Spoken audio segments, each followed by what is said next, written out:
My name is Anna, and I have three kids. I have two daughters, and my youngest is a boy. His name is Soren, and he's 6 years old now, and he has epilepsy.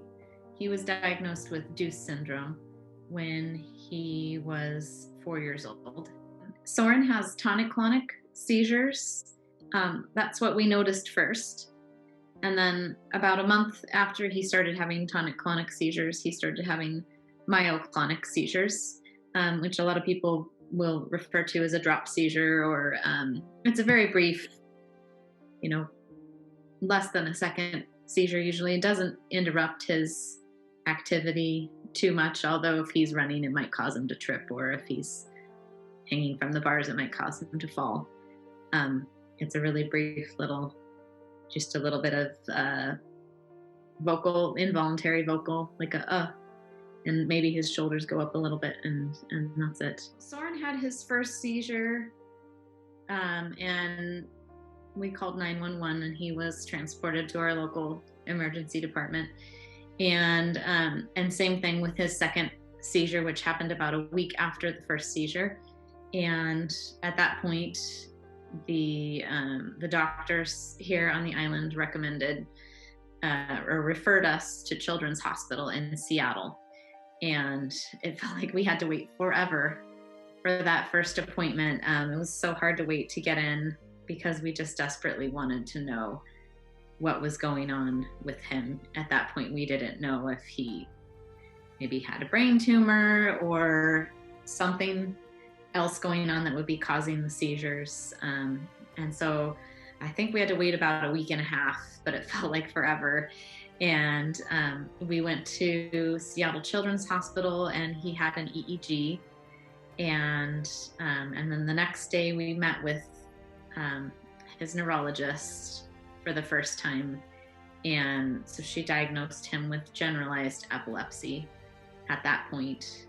And it was a couple months later and a lot of seizures later, and a couple of hospital stays where she said, I think this might be Doose syndrome, which is also known as myoclonic astatic epilepsy. So Doose syndrome is known as a childhood epilepsy.